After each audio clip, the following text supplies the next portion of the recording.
మిత్రులారా, ఇప్పుడు మనం ప్రత్యక్ష దైవాలు పాఠ్యభాగంలోని అలంకారాలని చెప్పుకుందాం. మరి పాఠ్యభాగం చివర ఉన్న అభ్యాసాల్లో భాగంలో రూపకాలంకారం ఉన్న ఒక పద్యం ఇచ్చి చక్కగా వివరించారు. మరి మనం కూడా ఒకసారి చూద్దాం.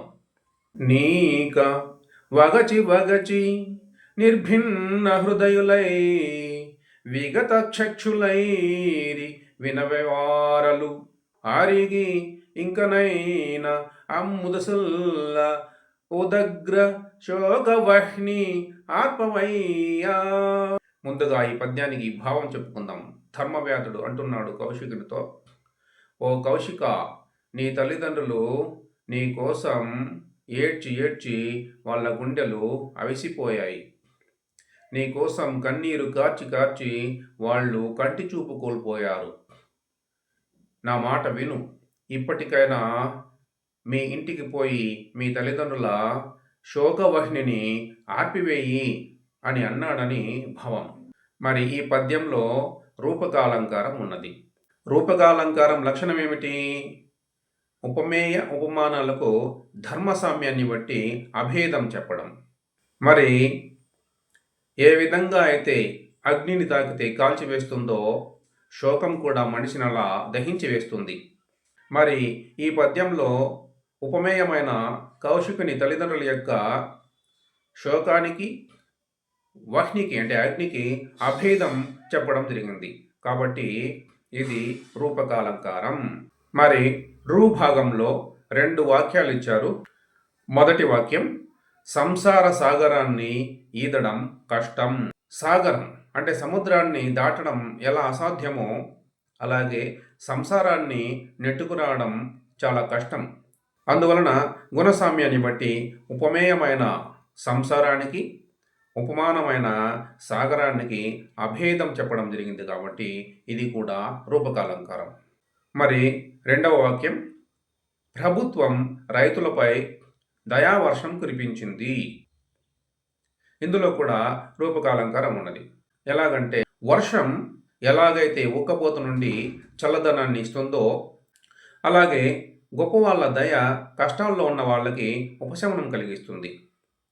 అలా గుణసామ్యాన్ని బట్టి ఉపమేయమైన దయకు ఉపమానమైన వర్షానికి అభేదం చెప్పడం జరిగింది. కాబట్టి ఇది కూడా రూపకాలంకారం.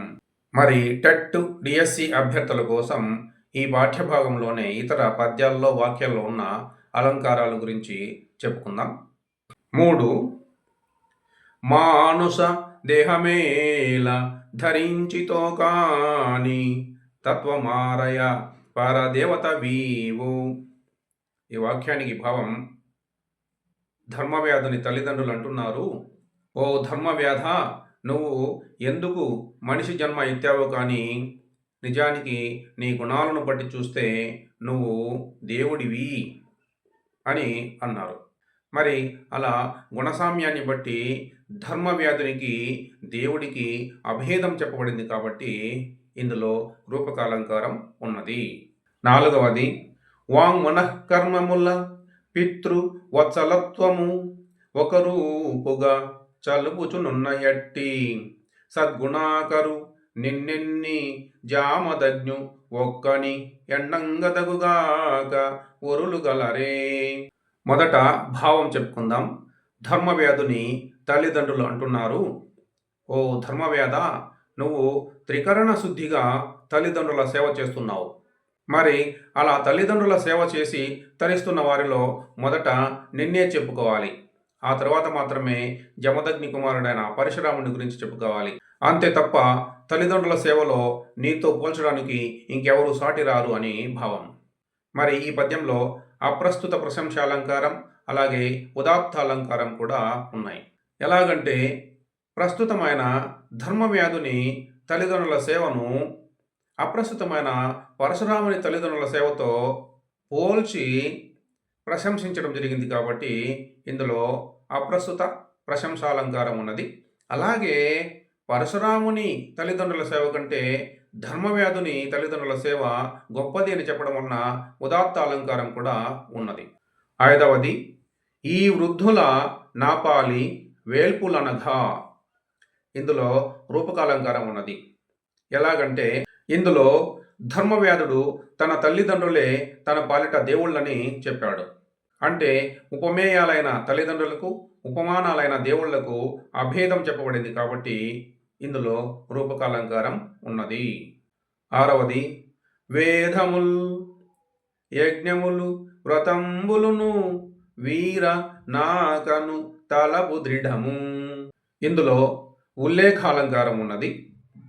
ఉల్లేఖాలంకార లక్షణం ఒక వస్తువును లేదా ఒక వ్యక్తిని లేదా ఒక వ్యక్తుల సముదాయాన్ని అనేకులు అనేక రకాలుగా భావించడం ఉల్లేఖాలంకారం. మరి ఈ వాక్యంలో ధర్మవ్యాధుడు తనకు తన తల్లిదండ్రులే వేదాలు, తన తల్లిదండ్రులే యజ్ఞాలు, తన తల్లిదండ్రులే వ్రతాలు అని ఉపమేయాలైన తల్లిదండ్రులను అనేక రకాలుగా అనుకున్నాడు. మరి ఆ తల్లిదండ్రులు ధర్మవ్యాధునికి అనేక రకాలుగా కనిపించారని చెప్పడం వలన ఇందులో ఉల్లేఖాలంకారం ఉన్నది. ఇలా ప్రత్యక్ష దైవాలు పాఠంలో ఉన్న అలంకారాలు అన్నీ చెప్పుకున్నాం. మరి మీకు నేను చెప్పిన 10వ తరగతి పాఠాలన్నీ ఒకే చోట కావాలనుకుంటే ఈ వీడియో డిస్క్రిప్షన్లో ఉన్న లింక్ నొక్కండి, మీకు అన్ని పాఠాలు దొరుకుతాయి. అంతవరకు సెలవు. శుభం.